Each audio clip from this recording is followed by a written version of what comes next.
As May 4th comes and goes, today we'll be looking at all the new Star Wars gaming news the event brought us, and why, well, it just totally sucked. Yep, you definitely heard me right, it definitely sucked. This has been the driest May 4th we've seen for Star Wars for quite a few years now, and it has been almost non-existent for gaming content for Star Wars 2. So instead of this video being something about where we dive into all the teasers and announcements Star Wars had actually made that day, we're actually going to be talking about a few different things and why it was so dry and why it totally sucks.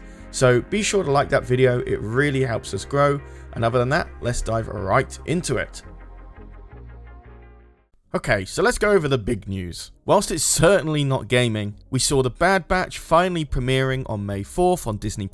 That was the biggest thing to come from May 4th as expected. The show is good, and Eck did do his own breakdown on his main channel. Besides that, you also had The Simpsons short, and for the 0.75 people who wanted to see Ahsoka in The Simpsons, you finally have that answer. However, for gaming news, it doesn't get that much better. EA did pretty much all of the announcements, with Sims Free Play on mobile, offering the Rebel Fighter pilot suit and the lightsaber wall lights. A Baby Yoda statue and Darth Vader / Princess Leia costumes was also up for grabs. As mentioned back in March, Star Wars Squadrons got its final cosmetic update on May 4th. That came with a cockpit flare and 2 new Starfighter paint jobs for the A-Wing and the TIE Interceptor. Apex Legends actually got a very small cosmetic update as well. Those featured 2 little charms of a pilot and Empire fighter helmet. For Star Wars The Old Republic, if you log in before May 11th, 2021, you get a new astromech mini pet inspired by the new animated series, The Bad Batch. New heroes, The Bad Batch did come out on Galaxies of Heroes, and the animation on that was pretty impressive. There was a lot of work put into that. It definitely shows that EA is focusing a lot on this mobile game, especially as it's generated a lot of cash for them, as mentioned in a previous video of ours. And possibly my favorite bit of news of all of it actually, that Star Wars Squadrons will have server maintenance tomorrow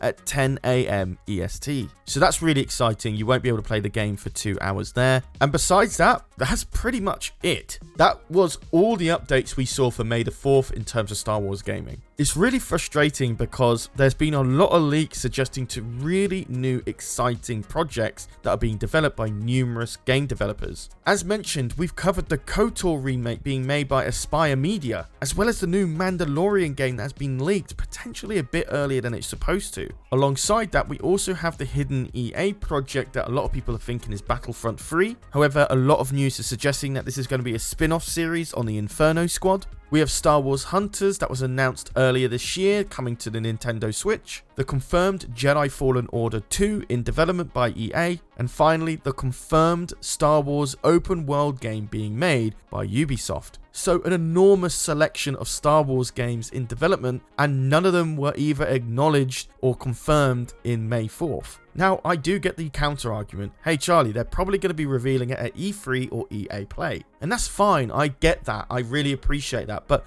really, not even a teaser, not even a little poster confirming the game's in development, or even just what's to come later on in the year? That would get a lot of people hyped to see what this project's all about at E3. Instead, they're just leaving us in the dark, and I know The Bad Batch was a good introduction to May 4th, but that's about it, you know? And I'm pretty sure there's this one 14-year-old guy just punching his sofa in excitement because he got to see Ahsoka in The Simpsons. But for the millions of us who are still playing Battlefront 2 despite its service being ended a year ago, as well as Star Wars Squadrons where it's finally seen its last cosmetic update, there's really not much to play in terms of Star Wars games right now. Okay, let me stop the complaining and explain why the situation is like this. This is very much the negative that comes with ending such a large exclusivity deal with the likes of EA. Remember, they still have rights until 2023. Many people forget that. So they still have another 2 years left in them for Star Wars games, exclusively to them. Star Wars Hunters bypasses this by also being a mobile game, which doesn't cover the the initial EA agreement. But because Disney is announcing the end of the contract with EA 2 years earlier than it's supposed to, that causes 2 years of a lot of rumors and leaks, but not necessarily any announcements. Now, I don't know the ins and outs of this EA Disney contract, but there could be a non-compete clause in there preventing other game developers from announcing their Star Wars games until the contract is fully ended. This is probably why we haven't seen any acknowledgement from any game development studios working on said Star Wars games, because doing so breaks the contract with EA and Disney and can cause a load of trouble. That's just my theory on it though. It's a good chance these game developers have to stay hush so it doesn't impact sales on EA during the last 2 years of this agreement. So unfortunately, whilst May 4th for Star Wars gaming might suck this year, don't expect anything besides Star Wars Jedi Fallen Order 2 and possibly the Battlefront 2 spin-off game in the next year. As for Ubisoft's Star Wars game, the official KOTOR remake, the Mandalorian game, as well as many other Star Wars projects under Lucasfilm Games, I actually don't think we'll hear any news from them for another 2 years. So that means this next May 4th might be a bit interesting, but the one after that probably won't. But there, we'll just have to wait and see. There has to be a good reason why Star Wars can't announce any of these projects right now, because we have certainly been teased with Star Wars games in the past extraordinarily early before they were made. And if you don't believe me, Star Wars Jedi Fallen Order was teased at E3 officially 3 years before the game actually came out. So it's not new to have Star Wars games announced super early. But here, it seems to be different, and it's either a legal thing or it's just the fact that Disney wants to do things differently now. But besides that, that's my theory. I want to hear yours. Why do you think we haven't officially heard anything from all these projects that are pretty much confirmed at this point by Disney or any of their third-party game developers? I want to hear your thoughts on this one, guys. I'm actually genuinely interested, especially if I've missed anything out here. Let me know that too. But yeah, that is pretty much my opinions on why May 4th really sucked for Star Wars gaming.